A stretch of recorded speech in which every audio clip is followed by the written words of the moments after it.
喺 Siege 同 Attrition 模式入邊，喺 Wave 3我哋會面對隨機4個 boss 嘅其中一個，分別係 Daedalus、Tempest、Fusler 同 Lelantos。首先第一個 Daedalus 喺落場嘅嗰一刻，佢會先喺你目前移動方向嘅前方鑽出嚟，喺每隔約5秒重複同樣嘅動作。佢有2種攻擊，第一，佢會向你目前移動方向嘅前方掉石頭，只要喺佢掉出嚟嘅嗰一刻喺其他方向移動就可以避開石頭。第二，佢會踩一下地面，令你短暫解除裝備你嘅武器，只要喺佢眼前見到紅光嘅時候跳起嚟並同佢保持距離就可以啦。要留意嘅係，遭受到佢嘅攻擊會令到你個 jetpack 冇辦法運作30秒，建議用 Scout 嘅雙槍裝備嘅時候移動速度比較快，可以邊射邊走。到第二 Tempest， 佢會對你電擊，每6下會有一段冷卻嘅時間，可以趁機對佢造成傷害。佢相對上比較麻煩，因為冇特定克制佢嘅方法，建議圍繞住建築物去避免佢嘅攻擊，順便恢復血量。如果行到佢附近，佢會直接秒殺你。如果你用好似 Scout 嘅雙槍嘅嗰啲命中敵人嘅時候，可以恢復自己一啲血量嘅槍，可以選擇直接同佢對軍。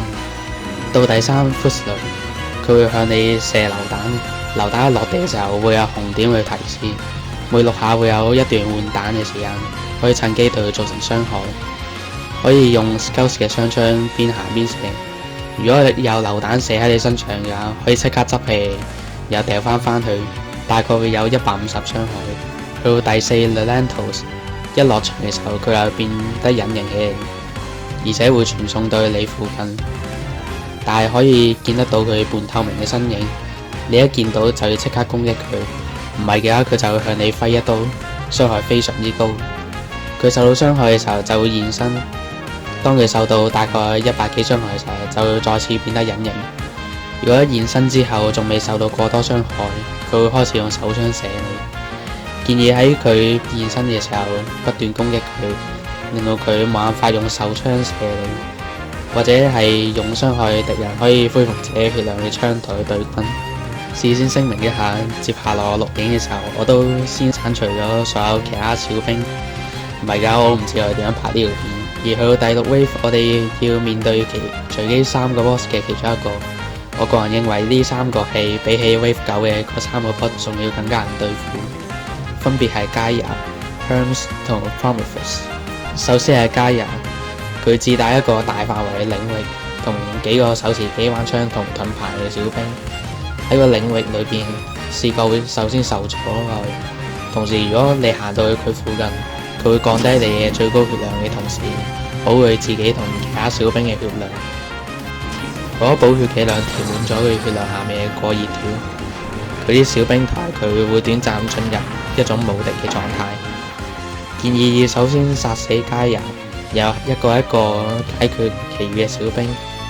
小兵嘅傷害都會好高嘅，建議要避免同成個小隊去直接對峙。其次係 Hermes， 佢會不斷喺空中順或者逆時針咁盤旋，去以機身前嘅機關槍去掃射，同時機身上都具備咗4座炮台，會向地面發射幾枚導彈。導彈嘅傷害範圍非常之大，我哋要先摧毀機身上4座炮台，先可以傷害機身本體。途中除非已經摧毀咗機身上面嘅炮台，否則我係唔建議去使用第一人稱嘅，因為好容易見唔到發射出嚟嘅導彈佢哋嘅傷害範圍。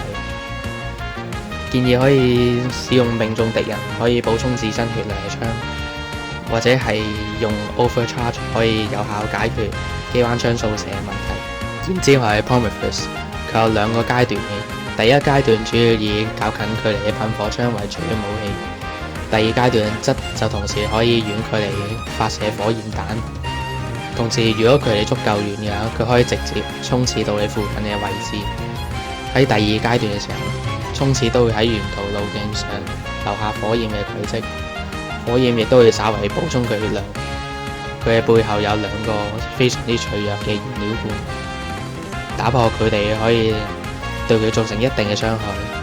建議使用例如好似 Photon Impact 同 Bolter 呢啲能夠一次擊中多個敵人嘅槍，或者去到高處更加容易可以擊中佢嘅燃料罐，亦都可以選擇喺佢第二階段嘅時候自然而死。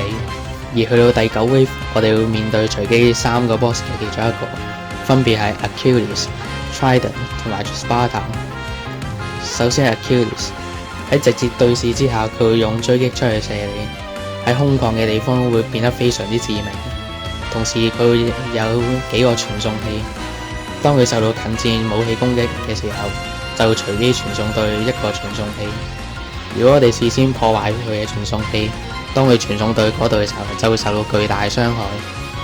亦即係如果佢有3個傳送器嘅話，咁佢每次傳送到被破壞嘅傳送器，佢就會受到自身血量嘅1/3嘅傷害。要注意嘅係，如果你喺佢將要傳送到嘅傳送器附近，佢傳送嘅嗰一刻，你會俾佢秒殺。如果情況不允許，你都可以直接先破壞佢頭上嘅無人機，去短暫解除佢嘅防護盾，趁機對佢造成傷害。同時建議要將佢全部傳送器先破壞咗，咁佢受到我哋近戰攻擊去迫使佢傳送嘅時候，就唔會傳送到其他仲未被破壞嘅傳送器。跟住就係 Trident， 佢喺距離你350嘅範圍之內，你同佢直接對視，佢會向你發射一個鈎爪。當你俾佢個鈎爪捉住嘅時候，你需要按次序撳5次按鈕，每撳錯一個就要再撳多1次按鈕。如果你俾佢拉到佢面前，就會俾佢秒殺。喺俾佢嘅鈎爪捉住嘅期間，每1秒扣10滴血。成功逃離佢嘅鈎爪之後，會有5秒嘅免疫時間，可以趁機對佢造成傷害。俾佢捉住嘅期間，亦都可以對佢造成傷害。建議可以使用 Scout 嘅雙槍，可以拉遠距離嘅同時對佢造成傷害。然後去到 Sparta， 佢相對上比較難對付嘅，因為佢可以喺極短時間之內拉近同你嘅距離。佢有3種攻擊嘅，第一種係瞬移到你目前移動方向嘅前面，第二種就係喺你目前嘅位置作出一個2Z字形連續3次嘅瞬移。呢2種攻擊都會直接秒殺你，但會顯示出攻擊嘅路徑，純靠反應去閃避。閃避之後，佢會喺原地停頓2至3秒，可以趁機對佢造成傷害。建議唔好使用你嘅 Jetpack 嚟閃避，因為閃避完之後，佢會直接跳到去附近嘅位置，導致冇空暇時間去攻擊佢。而第3種就係佢會跳起嚟再向地面衝撞，呢一個喺佢落地前嘅嗰一刻跳起嚟就可以。但係要注意，佢一落地之後會即刻緊接住前2種攻擊，要做好準備。而最後就係 Ares， 佢會喺 Equilock 模式100% 或以上嘅難度，佢第3 wave 預備直升機嘅時候出現。佢主要有4種武器，第一種係100機關槍啦，佢會特定瞄準隨機一個人掃射。如果多人玩嘅話，就可以趁佢瞄準其他人嘅時候去趁機攻擊佢。第二種係佢會掉4至5個普通 infantry 嘅手榴彈，最後會掉一個會爆炸嘅小刀。小刀嘅傷害同速度都係不容忽視。第3種就係一個火箭炮啦。如果你同佢對視，佢會向你發射一發火箭炮。佢喺用盡火箭炮嘅彈藥之後，喺切換武器之前，佢會向隨機一個人發射幾發追蹤導彈。第4種就係佢會攞住一把小刀啦，向最近嘅目標衝刺。喺攻擊嘅時候，佢會先向你嘅位置做幾次小範圍嘅衝刺啦，或者有時行到你隔離揮你一刀，最後會以一個大範圍嘅衝刺收尾。佢每下都可以直接秒殺你，而對付 Ares 係一定要有一啲遮蓋物啦，同埋一定嘅機動性。佢係冇特定克制嘅方法。